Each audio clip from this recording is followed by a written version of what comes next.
2 years ago this afternoon, I returned from work and found my beagle dead in the backyard.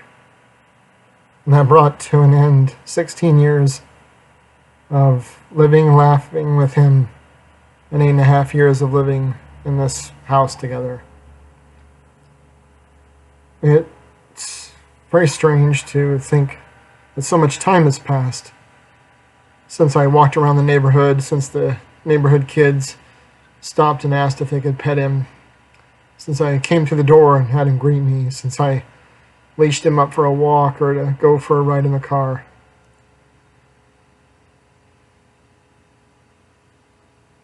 I went over for my birthday to the park, our favorite park, to sit there and just spend a little time with his memory, because he was special to me. People ask me all the time why he mattered so much, and I have an answer, and that's what this is about. I went from knowing love in my life to being completely alone that afternoon. The day started like many others did. I woke up and heard his happy noises.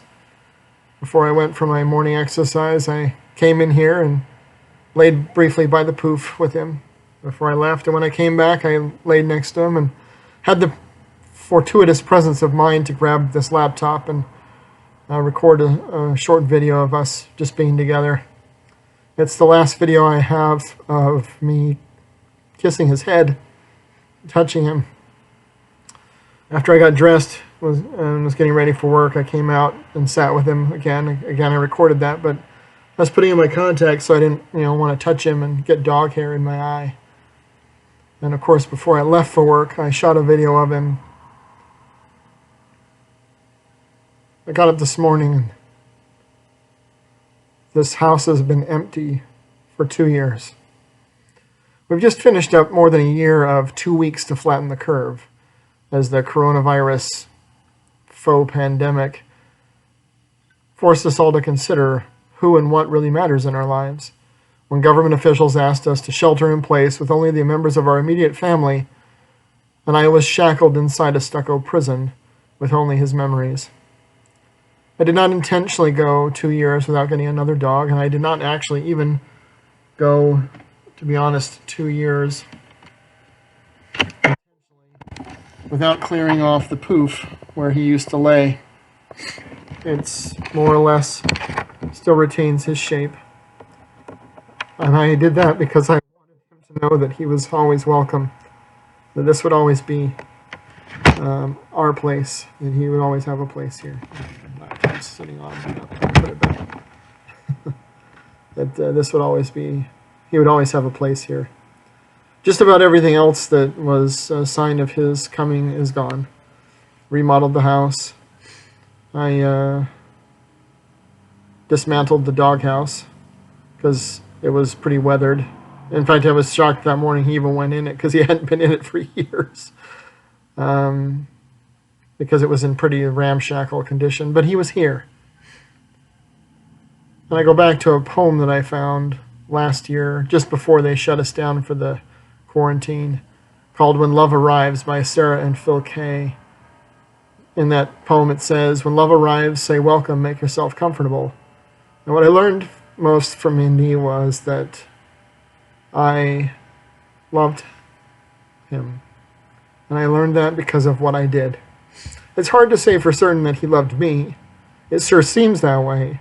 He certainly didn't look unhappy. He looked in pain, of course, at the end, because he was in pain. He had testicular cancer and some sort of renal failure. So he was probably in pain, and he was fighting and struggling to stay awake and stay alive to be with me. And it kills me a little bit that I wasn't here for him, because I wanted to be. I wanted to be there for him like he'd been there for me. The first time in my life, someone who wasn't blood, who didn't have to love me, had decided to love me and give me the last full measure of devotion. And for a birthday present, that was pretty damn spectacular. I know that dogs' love is different from human love. It's a lot easier to have a dog's love than it is to have a human's. To keep a dog's love than it is to keep a human's. And that it's sort of unfair to judge humans in my life according to the way a dog behaved. But I learned what love looks like, and I learned how to know when I love someone else because I was willing to sacrifice to make him comfortable, to look after him, to spend time with him, to buy him a rotisserie chicken every week. I wonder sometimes if what the people at Sam's Club would have known as I bought one of the last ones each day, that I was taking it back home to give it away to my dog. But I loved him, and I wanted him to have good things. And he ate rotisserie chicken every week for 6 months. And that's how I know I loved him. I don't know if I would have gone to the lengths I went for him with anyone else on the planet. And that's why I loved my dog. I love my dog. That's all there is to it. And if anyone on this earth has ever loved me who wasn't blood, he did. If he didn't, then no one has. But it's very likely that he did, and that's why I miss him. It's very interesting as I encounter other people on the internet who've also lost dogs who are still mourning a year or two later, because a part of you has died with them, the part that you attached to them, the part that was intimately engaged with them. And maybe it was a mistake for me to decide in 2017 to take all that I had and all of the emotional and psychological capital that I had and invested in him, given his age. He was 14 at the time. But I don't regret any of the time that we spent, any of the money I spent, any of the things that we did. I don't regret letting him into the house. I don't regret the mess. In fact, I miss it sometimes. Not because I liked having a messy house, but because I know what it represented. It represented us living together and being here. So today is the 2-year anniversary of the day when love died for me. And I've had relationships fail and fall apart, and they sucked. But none of them lasted anywhere near as long as my relationship with my dog. None of them ever lived with me. None of them ever had the access that he had. None of them did the things together with me that he did.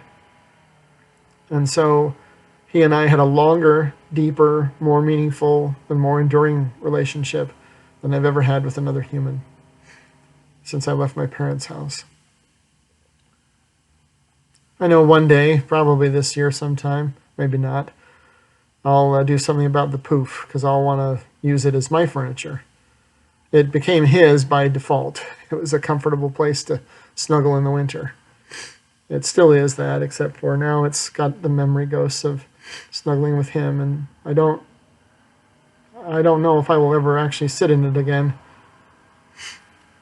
But I don't want to get rid of it, and I don't want to disturb it because it's the last thing I have here. It's a sign that he was in my life, besides the pictures on the wall behind me.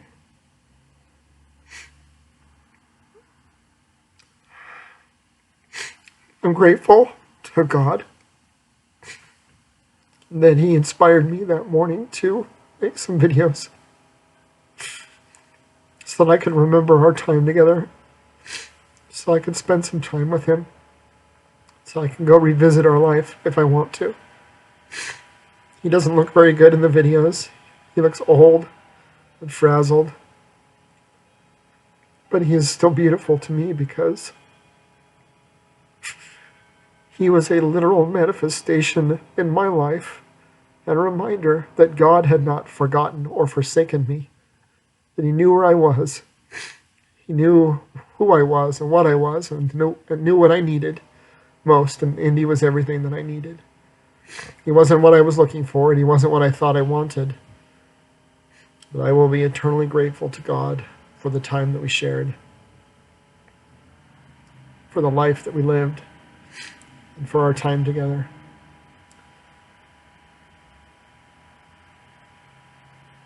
And for his love made manifest to me through the dog who I called family. and who will occupy a special place of honor back there on the wall. Right there, it's a black frame. Until I either have so many dog memories that there's no room for them all, and he becomes a part of a collage, or I have a family and enough family pictures that they take its place. I have loved others who have left. Some of them I know where they are, or used to know where they are. But they're not the same. I know where his body is too. But he didn't leave because he thought I was too fat or too religious or too poor, too bearded, too square, too boring, too cautious, too opinionated, too arrogant. He only left because he died. And now I understand a little bit better what Abraham Lincoln meant by the term last full measure of devotion, because that's what I got from him. And I miss him. I love him. And if I could convey a message to him, I would tell him how much I love him and how grateful I am for the time that we had to share each other's love and to make mundane things memorable. You do not find the purpose of life alone. You find it with someone else. And my someone else, at least so far, for now, was a wonderful, wonderful, brave, best, beautiful beagle buddy boy named Indy.